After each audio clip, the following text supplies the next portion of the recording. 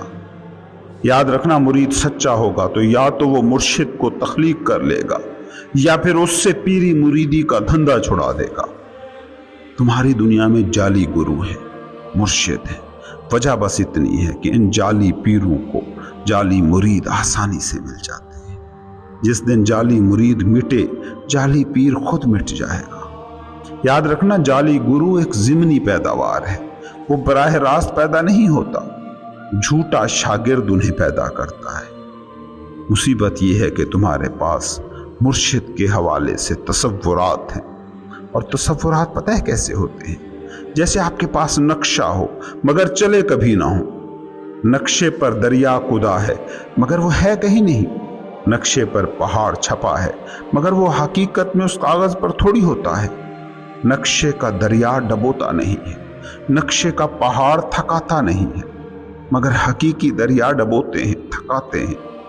تم نقشوں کو جی رہے ہو، تھاٹس کو جی رہے ہو، اور تم مرشد ڈھونڈ ہی نہیں رہے، نقشے میں نقش بندہ ڈھونڈ رہے ہو، وہ جو تمہاری انا کو ڈبو نہیں سکتا، جو تمہیں تھکا کر تمہاری دور سے تمہیں آزاد نہیں کر سکتا۔ زمین پر جس دن سفر کیا، حقیقی دریا جب دیکھے، حقیقی پہاڑ جب چڑھے تو رستے اور منزل کا پتہ تب چلے گا۔ نقشوں میں دریا دیکھنے سے سفر کے مزے بھلا کب ملتے ہیں؟ مرشد کی تلاش کے نام پر تم ذہنی نقشہ لیے بیٹھے ہو، تم اس مرشد کی اطاعت نہیں کر رہے بلکہ اپنے ہی ایک ذہنی تصور، اپنے ہی ایک تراشے بت کی پوجا کر رہے ہو۔ اس کائنات میں موجود ہر شخص منفرد ہے، ہر شخص کو الگ طریقے سے گرو ملتا ہے، سب ایک ہی رستے سے چل کر کبھی نہیں پہنچے ہیں، اور کوئی کسی گرو کی وجہ سے کبھی نہیں پہنچا ہے۔ جو پہنچا ہے اپنی وجہ سے پہنچا ہے۔ جو بھی سفر پر نکلا اسے ایک بات ضرور معلوم ہوئی کہ ہر ایک کو اپنا راستہ خود تلاش کرنا ہوتا ہے۔ ایک ہی رستے پر چل کر دنیا میں کبھی کوئی دو لوگ نہیں پہنچے ہیں، جو پہنچے ہیں اپنے ہی رستے سے پہنچے ہیں، اور پہنچ کر جس منزل پر پہنچے ہیں وہ ایک ہی رہی ہے۔ سبھی پہنچنے والوں کو پہنچ کر جو تجربہ ہوتا ہے وہ ایک ہی ہوتا ہے۔ اس کو اس مثال سے ذرا سمجھنے کی کوشش کرو۔ صبح سورج طلوع ہوا، اربہا ارب کرنیں پھوٹی، مگر ہر کرن اپنے ہی مخصوص رستے کو طے کر کے زمین پر پہنچی۔ اب یہ کرن واپسی کا رستہ ڈھونڈنا شروع کرتی ہے۔ تم بتاؤ، اگر یہ واپس پہنچی تو کس رستے سے پہنچے گی؟ شام کو ساری کرنیں اسی ہی رستے سے واپس پہنچتی ہیں جس رستے سے وہ آئی تھی۔ ہر چیز اپنی اصل کی طرف یوں ہی لوٹتی ہے۔ کبھی کوئی کرن کسی دوسری واپس پہنچ جانے والے کرن کے رستے پر چل کر نہیں پہنچی ہے۔ حقیقی مرشد کا کام اس سمجھ کو پیدا کرنا ہوتا ہے کہ جب بھی تم پہنچو گے اپنے ہی طریقے سے پہنچو گے۔ اس کی رہنمائی کا تعلق اسی بات سے ہوتا ہے کہ وہ کہتا ہے کہ اپنے دیے آپ بنو، جو تمہیں تم تک پہنچا دے وہ ہے حقیقی مرشد۔ باقی کھیل کے نام پر تم یہ پیری مریدی کا کھیل کھیلتے رہ سکتے ہو جیسے باقی سب کھیل کھیل رہے ہو۔ کوئی جعلی پیر نہیں، بالکل ویسے ہی کوئی حقیقی پیر بھی نہیں۔ ہاں، مرید جعلی ہو سکتے ہیں، مرید حقیقی ہو سکتے ہیں، اور یہی اصل واقعہ ہے۔ سمجھو، دیکھو، جو زندگی تم جی رہے ہو اس پر غور کرو، جو زندگی دوسروں کو جیتے دیکھ رہے ہو اس پر دھیان لگاؤ۔ درختوں کو دیکھو، پرندوں، آسمانوں، زمینوں پر غور کرو۔ انائی کھیل سے تھوڑے تھوڑے وقفے نکالتے رہو۔ وہ وقت آئے گا کہ تم حقیقی مرید ہو جاؤ گے، اور پھر حقیقی مرشد کہیں دور نہیں۔ تمہارے اندر ہر وقت گرو موجود ہے، پہلے اسے جگا لو۔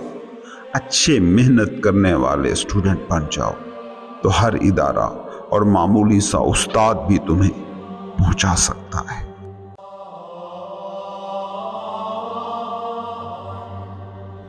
انسان جب سے دنیا کی مؤثر ترین نوع کی شکل میں ایکٹیو ہوا ہے، تب سے وہ ایک آئیڈیل، ایک مثالی معاشرے کی کوششیں کسی نہ کسی طرح سے کر رہا ہے۔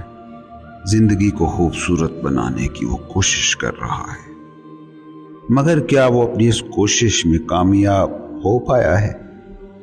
اس سوال کا جواب ہاں میں دے پانا ناممکن ہے۔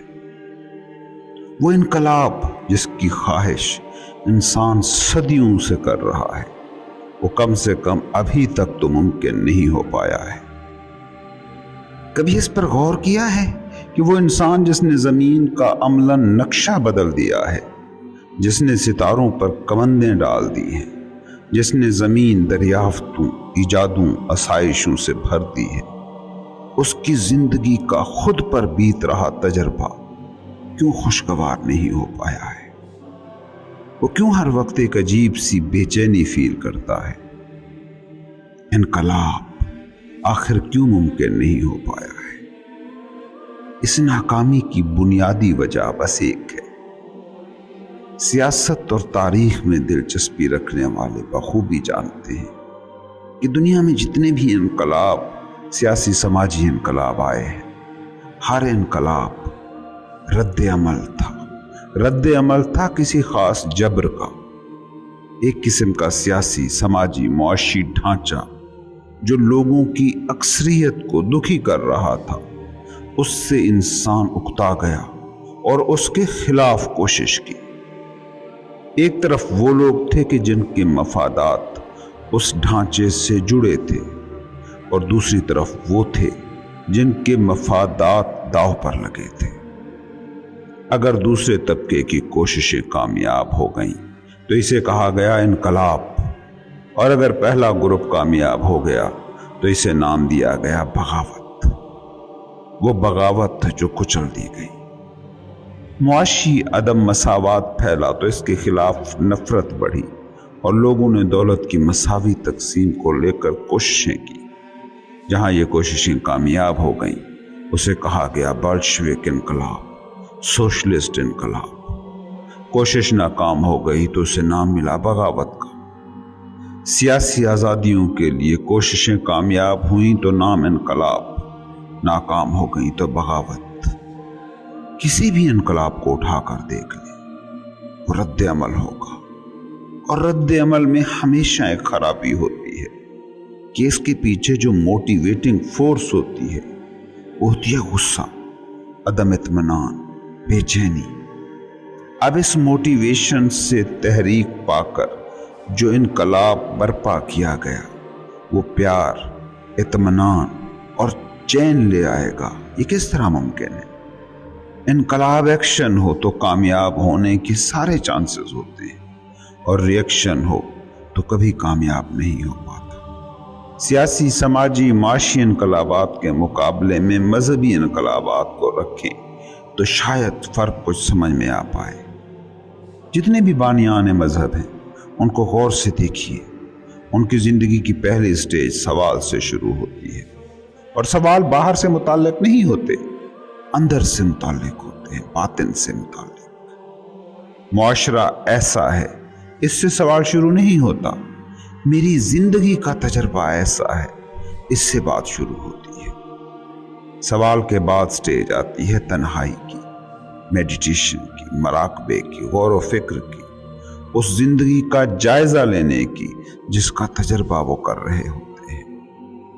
ہر بانی مذہب کو غور سے دیکھنا، اس کی زندگی میں یہ سٹیج ضرور ملے گی۔